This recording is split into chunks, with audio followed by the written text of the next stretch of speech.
The Broncos 33-point fourth quarter. They looked hapless through those first three quarters. And then all of a sudden it was like, oh, well, they work better under a deadline. Like it's like procrastination at its finest. It's like, wait, guys. Yeah. I kind of respect that. I'm like, you know what? Yeah, just me too. conserve your energy for the fourth quarter. Why even bother playing those first three if you know that you're going to be able to have this comeback? I totally get this. One of my crowning achievements senior year of college had a whole semester to write a 30-page term paper about a political conspiracy. And I did the whole thing the night before it was due. I did nothing for the entire semester. And then, oh, shoot, that paper's due tomorrow. Yeah. That sounds familiar. All night in the computer lab, 30 pages, bam, B+, let's go. Oh, my Mr. God. Clutch. They call me Jerry West. And I feel like Bo Nix is kind of cultivating this personality and this reputation where for three quarters, he's just kind of, lollygags around like he's an extra in Bull Durham. And then all of a sudden it's go time in the fourth quarter. And it's fun if you have no vested interest in the team. It's cool when they win. Right. But man, it must be so stressful being a Broncos fan right now, playing these types of games. But there's something going on. The kids got moxie and a little magic going on there. And we'll see. It's fourth straight win, and they're leading the division. Is that going to hold on as we see Kansas City come on like they have come on now? Especially yesterday with Rashee Rice back, but we'll get to the Chargers too in a minute. They Chargering lost is to back. I know. I think it was the uniforms. The uniforms, But Bo Nix, the fact that there were 3 touchdowns scored in like a span of 3 minutes, and then Bo Nix had to drive the length of the field still for a game-winning field goal. Let's hear from Bo Nix after the game. I was thinking about how I was going to answer questions if we got shut out. Not where you want to be. And, at some point I knew we've done it before in the fourth quarter. We're going to, at some point we're going to go down and score. Now, maybe too late. We may not score enough, but at some point we're going to do it. We did it, got a good drive there at the end of the third, scored quickly in the fourth.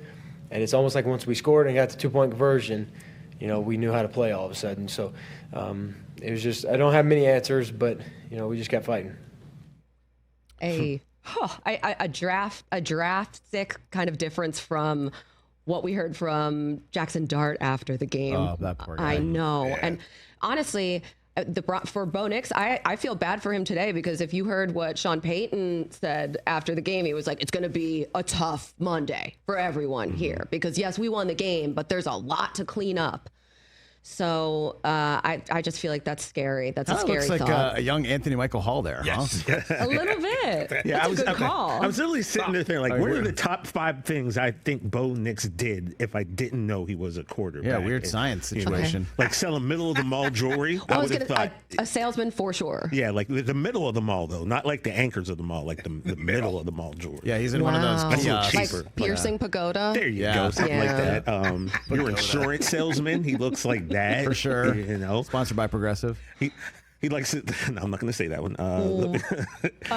Likes to talk to you about his Lord and Savior. He looks like anything but I don't know. Am I wrong on this? Traveling Bible salesman. Oh my God, DJ. We're going to get in trouble But today. he's a bad DJ. But the thing is, dude is quickly becoming a guy who I kind of seek out on Sunday to watch him play. I started at the end of last year. I remember telling you, I'm like, something about this Bo Nix kid, man. Yeah. And I like him. And I'm watching that game out of the corner of my eye yesterday, and I was like, oh, the game's over. And then I saw the comeback. I was like, wait a minute, is this the third quarter? Am I missing something? It's like, no, it is the fourth. When did you know, watching this, that the Broncos were going to win?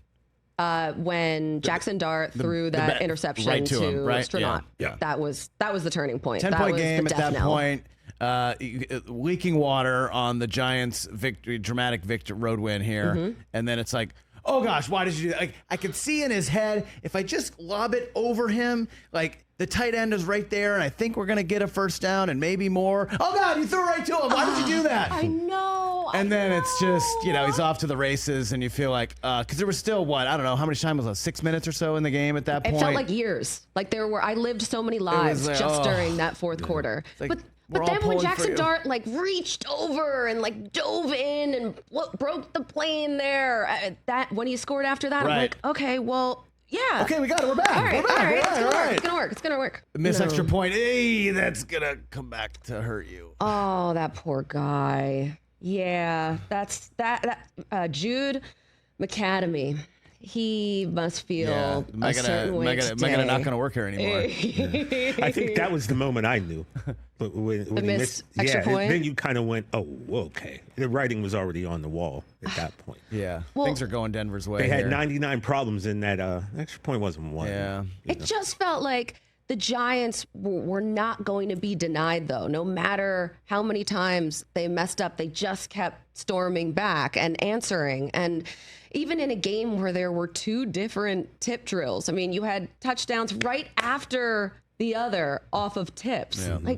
This game was so chaotic. It was so boring for 3 quarters. So boring. And then imagine the people that left with the Broncos actually winning this game, that came to the game. They did the parking thing. They're, in the seats. It's so boring. They paid for all of this. And then they leave for the most insane finish. Seems like half the Giants team left before the game was over.